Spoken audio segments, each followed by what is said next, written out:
Həsən Ağa İsaoğlu Bayramov 2001-ci il iyunun 22-sində Göyçay rayonunda dünyaya gəlib. 2019-cu il iyulun 3-də hərbi xidmətə çağırılıb. Vətən müharibəmiz başlayanda Tərtər-Ağdərə istiqamətində gedən döyüşlərdə iştirak edib. Azərbaycan ordusunun əskəri olan Həsən Bayramov 2020-ci il sentyabrın 27-sində Azərbaycan Silahlı Qüvvələri tərəfindən Ermənistan işğalı altında olan ərazilərin azad edilməsi və Azərbaycanın ərazi bütövlüyünün bərpa olunması üçün başlanan Vətən müharibəsi zamanı 2020-ci il oktyabrın 1-də Tərtər-Ağdərə istiqamətində hərbi əməliyyatlar zamanı düşmən mərmisinin partlaması nəticəsində qəlpə yarası alıb və şəhadətə qovuşub.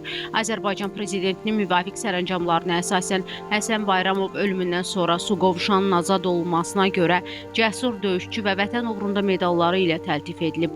Azərbaycan Respublikasının ərazi bütövlüyünün bərpa edilməsi uğrunda gedən döyüş əməliyyatlarında iştirak edərək igidlik və mərdlik göstərmiş hərbi hissə qarşısında qoyulmuş tapşırıqların icrası zamanı vəzifə borcunu şərəflə yerinə yetirərək şəhid olmuş hərbi qulluqçu Həsən Bayramov Azərbaycan Respublikasının prezidenti İlham Əliyevin sərəncamına əsasən 3-cü dərəcəli vətənə xidmətə görə ordeni ilə təltif edilib.